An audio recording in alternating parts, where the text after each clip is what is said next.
2024 April മാസമായിരുന്നു വൈദികനായ ഗോയോ ഫിഡാൽഗോയ്ക്ക് ജീവന് ഭീഷണിയായി അർബുദം സ്ഥിരീകരിക്കുന്നത്.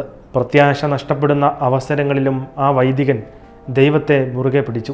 അനേകരോട് തനിക്കായി പ്രാർത്ഥിക്കാനും അതുവഴി അത്ഭുതങ്ങൾ സംഭവിക്കുമെന്ന് ഞാൻ വിശ്വസിക്കുന്നുവെന്ന് പലതവണ തൻ്റെ നവമാധ്യമ പേജുകളിലൂടെ പ്രഖ്യാപിച്ച ഒരാളാണ് ഈ വൈദികൻ. ആ പ്രാർത്ഥനകൾ വിഫലമായില്ല. ആ വൈദികനായി അനേകർ ദൈവത്തെ വിളിച്ചപ്പോൾ സ്വർഗം തുറന്ന് വൈദികൻ്റെ ശരീരത്തിലെ ക്യാൻസർ കോശങ്ങളെ ഇല്ലാതാക്കി കളഞ്ഞു.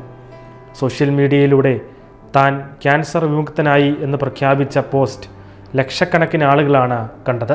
വൈദികൻ്റെ അത്ഭുത സൗഖ്യം വെളിപ്പെടുത്തിയുള്ള പോസ്റ്റിന് താഴെ നിരവധി സെലിബ്രിറ്റികളും ദൈവത്തിന് നന്ദി പറഞ്ഞുള്ള കമൻറ്റുകൾ രേഖപ്പെടുത്തുകയും ചെയ്തു.